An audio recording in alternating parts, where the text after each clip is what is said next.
Hola, hola, muy buenas, mis hermosas, preciosas, bellas mujeres del clan Alelí. Les saludo a Mayeli Rincón, tu coach y terapeuta en crecimiento personal, constelaciones familiares y mujer sacerdotisa. Voy con la introducción de nuestro libro El secreto de la serpiente emplumada. Mi nombre es Armando Torres. Este es el testimonio de las experiencias por las cuales he pasado, tras haberme involucrado con un grupo de brujos curanderos de la Sierra Madre Oriental de México. El responsable de que yo haya adoptado este camino fue el célebre antropólogo Carlos Castañeda, autor de una docena de bestsellers donde relata su propia odisea de aprendizaje en el arte de la brujería. Carlos nos contó en sus libros cómo a causa de sus estudios de campo, entró en contacto con un poderoso chamán yaquí del norte de México llamado Don Juan Matus. Durante 13 años se dedicó a investigar el mundo mágico al cual le introdujo Don Juan, con la ayuda de sus compañeros.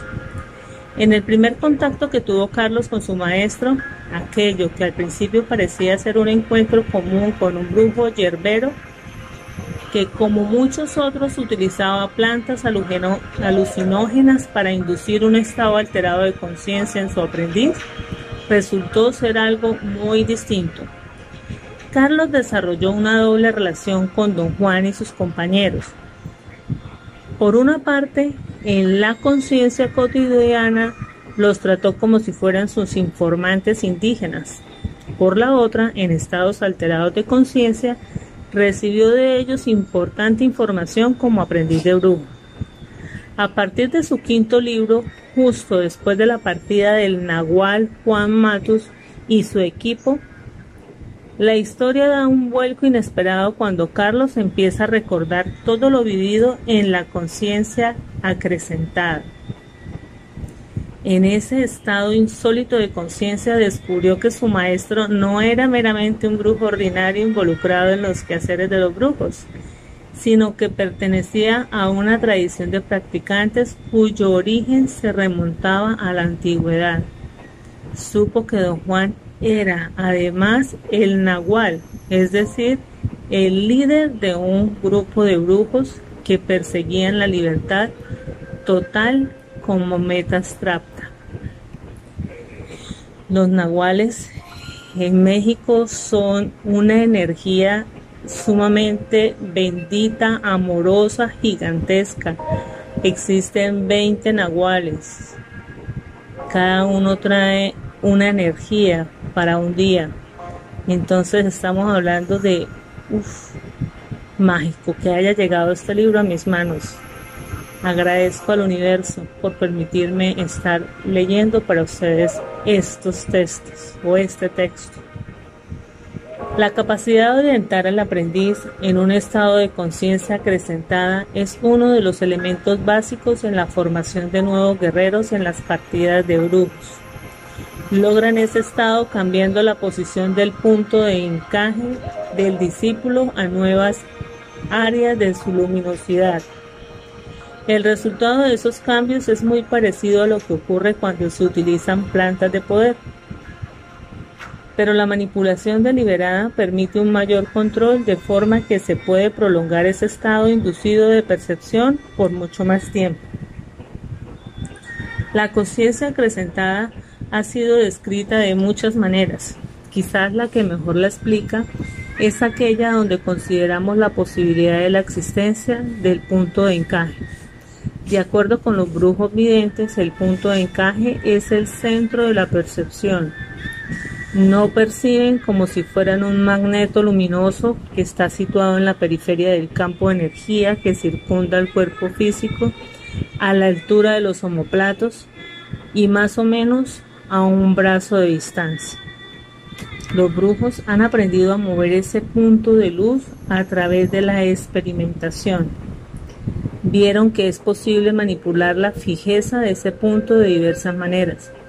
También aprendieron que era viable hacerlo en terceros. Saben que sin importar a dónde se desplace el punto de encaje, siempre será un área nueva. Vieron que esa característica podía ser usada como el elemento clave en la enseñanza de los aprendices, porque tienen la propiedad de conceder a quien la experimenta concentración ilimitada en lo que se hace.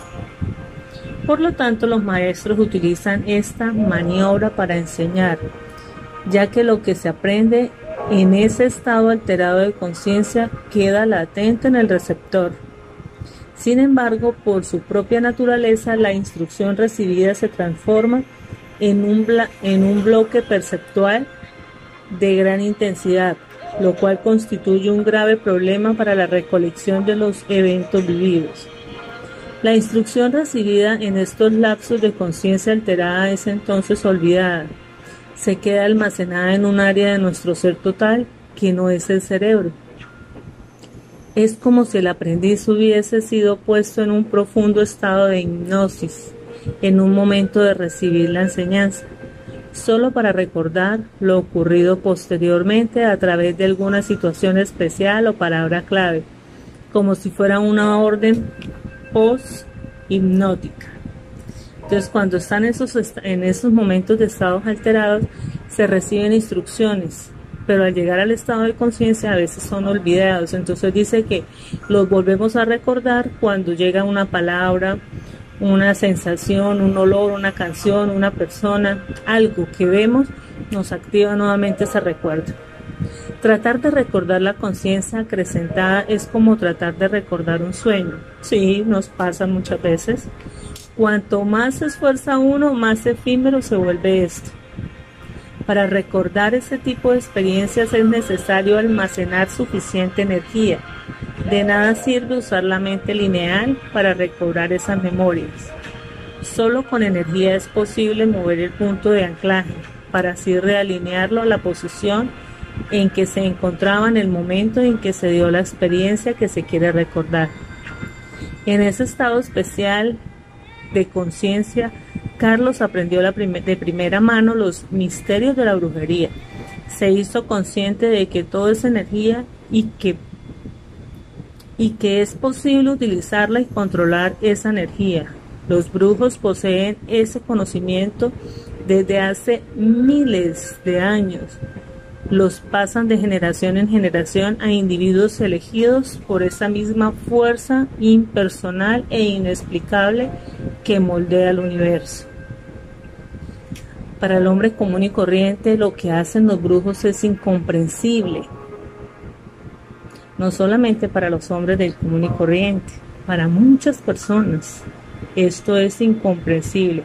Sé que en el clan Alelí posiblemente hayan personas que esa palabra brujo los lleva o es una connotación poco aceptable, pero por eso les insisto, abran su mente, dejen que la información llegue. Si ustedes están en el clan Alelí es porque su alma está necesitando una información. Permítanse sentirla y escucharla. Sus actos desafían la razón y eso a través de la historia les ha generado fama de poseer poderes especiales y controlar fuerzas sobrenaturales que la gente por lo general asocia con la intervención de espíritus maléficos. Conforme evolucionaba en su instrucción, el joven estudiante de antropología, aún sin estar plenamente consciente de lo que hacía, se adentró en un extraño sistema de conocimiento. Descubrió que la brujería, lejos de ser un conjunto de prácticas absurdas de maleficios y encantamientos, escuchen esto, era en verdad una filosofía de vida muy antigua, ejercida por practicantes extremadamente disciplinados. Esto sí es una verdadera definición. Al unir su destino al grupo del Nahual, Carlos entró con don Juan y sus compañeros, en verdad el último remanente de un linaje de conocimiento ancestral que había florecido durante miles de años en lo que actualmente es México y parte de Centroamérica, una cultura única de personas apasionadas por develar el secreto de la existencia. Estos hombres eran conocidos como los toltecas. Yo sé que esa palabra se les hace muy conocida. Tolteca es el nombre que se le da a cualquiera que sea practicante de las artes que conducen al conocimiento. Sus quehaceres tienen que ver con las investigaciones en el campo del estar consciente, de ser, con el control de sí mismo y la manipulación de seres inorgánicos o fuerzas aliadas, como les llaman ellos. Hasta hoy en día existen, diseminados por todo el país, los descendientes de aquellos linajes antiguos que siguen el camino y las prácticas de sus antepasados. Uno de esos grupos son los brujos curanderos, tradición a la cual pertenezco y de la cual se trata este trabajo. Debido a mi manda, he podido corroborar en gran medida muchos de los desafíos dejados por Carlos. Y aun cuando todavía me encuentro en la fase de recolección de mis experiencias pasadas, he perdido la forma humana y he logrado completar mi cuerpo de sueño. Esto me ha abierto la puerta de un mundo extraordinario. En la primera etapa de su aprendizaje, Carlos siguió fielmente la tradición y se mantuvo totalmente inaccesible al mundo exterior. No recibía a nadie, ni siquiera concedía entrevistas para publicitar a sus propios libros, pero con el tiempo, poco a poco, se fue abriendo. Primero aceptó realizar reuniones privadas y más adelante consintió en impartir conferencias públicas. Tuve la fortuna de asistir a diversas de esas charlas, además que en varias ocasiones pude platicar directamente con él, de tal manera que aproveché para aclarar muchas de mis dudas. Recuerdo que en el inicio de mi aprendizaje yo creía tener todo bajo control, ya que había decidido incluso mi futuro. Mi meta era terminar la especialización que había elegido, luego encontrar un trabajo y construir una familia. Por entonces yo estaba comprometido con una hermosa chica, nos amábamos y pretendíamos casarnos. Cuando le conté de mis planes, Carlos me disuadió de la idea. Me ayudó a entender que había más en la vida que nacer, reproducirse y morir. Me dijo: aún no has considerado todas tus posibilidades. Estás simplemente actuando de forma mecánica según lo que te han programado. Lo que todos hacemos es repetir la vida de nuestros padres una y otra vez, sin darnos cuenta de que realmente existen otras opciones para nosotros. Conmigo ocurría lo mismo. Lo que yo más ansiaba era tener una familia, pues creía que no sobreviviría si no era así. Don Juan me sacó de todo eso y mírame, aún estoy aquí, vivita y coleando. La razón principal de querer formar familia no es solo el imperativo biológico, también hay motivos ocultos que tienen que ver con el miedo de quedarse solo y la preocupación muy egoísta y pusilánime de quién irá a cuidar del pobrecito de mí. Desde nuestro primer encuentro, Carlos me había advertido que su energía no le permitía tomar discípulos, así que nuestra relación no fue en forma alguna la del tipo convencional entre maestro y aprendiz. Más bien, él me trataba como a un amigo y platicábamos con la confianza de hermanos. Imitando el acento de los norteños, una vez me dijo: vas a tener que rascarte con tus propias uñas, vato.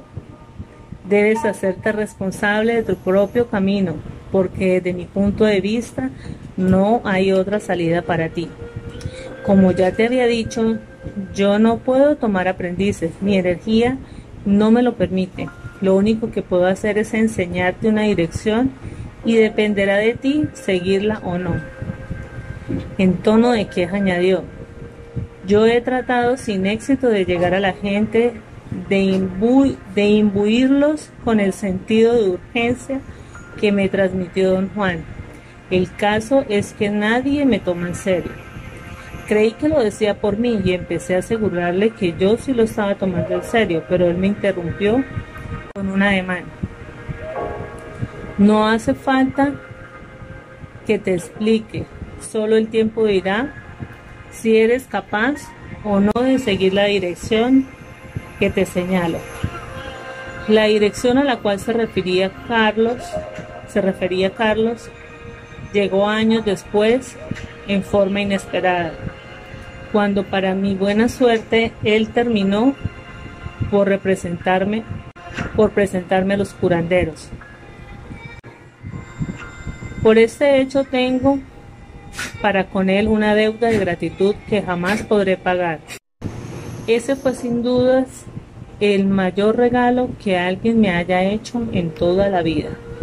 Mi relación con él fue atípica desde el principio, porque según me contó más tarde, él había recibido una señal del espíritu y debido a eso me escogió como el mensajero de la regla del Nahual de 3 puntas. Me advirtió que debería darla a conocer hasta 4 años después de su partida. Así que tuve el tiempo necesario para organizar el material que él me había transmitido. En el proceso de publicación surgió el desafío de no solo escribir la regla, sino también sintetizar en unas cuantas páginas todo lo vivido con Carlos. Ese trabajo se me hundió en un profundo estado de recapitulación y ensueño. Me hizo revivir las memorias más recónditas. Resultó finalmente el libro de encuentros con el Nahual. Castañeda acostumbraba a utilizar la escritura periodística como estilo literario, dándole así un sabor de reportaje a sus libros. En esta obra he preferido la forma narrativa y de cuentos para dar a conocer mi historia. La ventaja en el uso de este formato es que me permite un mayor espacio en el manejo de las palabras e ideas. Debo aclarar, sin embargo, que no por usar este tipo de escritura, lo que escribo es irreal. En el camino del conocimiento he experimentado cosas tan fuera de lo común que intentar exponerlas en forma de alegato desde una tribuna sería exponerme al ridículo, o quizás ser tajado de loco y mentiroso por aquellos que nada saben de estos asuntos, justo como le ocurrió en repetidas ocasiones a Carlos Castañeda. Los brujos por lo general son muy reticentes al hablar sobre su conocimiento, porque saben que a veces este es aparentemente contradictorio. Además que explicarlo no siempre es una tarea sencilla, principalmente porque las personas no tienen la energía necesaria para comprender y porque desconocen las posibilidades alcanzadas por los brujos, de modo que no pueden creer en lo que estos dicen. Es por ello que en ocasiones los brujos recorren a la artimaña de las fábulas y metáforas para exponer su conocimiento. Tal vez sea debido a eso que algunos se resistieron tanto cuando descubrieron que Carlos daba información contradictoria sobre sí mismo y su historia personal. Aquí es donde el viejo proverbio que dice: vuelas una hormiga, pero dejas pasar un elefante, es aplicable a la gente que se quedan atrapadas en los detalles de los cuentos, en la descripción de los eventos y pierden lo más importante del mensaje. En un principio yo tampoco comprendía muy bien a qué se referían los abuelos cuando expresaban su conocimiento. A veces ellos incluso utilizaban términos que ni siquiera tenían una traducción exacta en nuestro idioma. Por lo tanto, mi primer impulso fue rechazar todas aquellas jerizonzas místico-religiosas que yo consideraba eran creencias de gente ignorante. Lo que me impidió juzgarlos de forma tan ruda fue la capacidad que tuve de convertir los conceptos que los abuelos intentaban enseñarme a la terminología empleada por Castañeda. Solo gracias a que aprendí con Carlos fue que pude entender lo que trataban de explicarme los curanderos. Así que propiamente hablando puedo decir que soy el producto de ambas enseñanzas, la del grupo de los curanderos por un lado y la de Carlos Castañeda por el otro, de tal forma que me es inevitable en ocasiones mezclar ambas terminologías. Confieso, sin embargo, que en esta obra hice un esfuerzo especial en beneficio de los lectores a fin de hacerla más consciente con el vocabulario del nahualismo utilizado en los libros de Carlos. De hecho, he encontrado que la meta de ambos caminos es la misma. En verdad, lo único donde difiere entre sí es en el tipo de acecho que aplican a la descripción del mundo. Y en el caso de los curanderos, de algunos procedimientos novedosos que son realmente muy eficientes. Cuando un brujo pasa el conocimiento a un prospecto, se dice que el heredero es un hijo o que el brujo ha hecho un hijo. En este sentido, Carlos ha hecho millones de hijos potenciales por todo el mundo al dar a conocer la tradición de su maestro a través de los libros que publicó. El verdadero legado que él dejó a las generaciones venideras es el desafío de rebasar el nivel de ser simples lectores y experimentar por sí mismos los misterios que han descubierto los brujos. El intenso trabajo con el cual estoy comprometido me obliga a adaptarme de toda relación social superflua que solo busca incrementar el ego. Así que atendiendo la advertencia del Nahual y para evitar caer en errores que podrían costarme la vida e incluso mi libertad, he decidido compartir al mismo tiempo mantenerme al margen de tal forma que participo sin participar. Ofrezco contar las historias en la esperanza de que tal vez estas puedan ser útiles para aquellos que las leen. He dedicado parte de mi vida a este propósito y sería desastroso perder ahora por algún descuido lo que he logrado con tanto esfuerzo. Por lo tanto, espero que perdonen mi ausentismo, en que estoy comprometido con un trabajo que me rebasa. La razón para traerles este libro tiene que ver con una sucesión de augurios que me costó mucho trabajo entender. Mi dificultad era porque ya había tomado de antemano la decisión de no publicar nada más allá de lo que ya había dado a conocer anteriormente.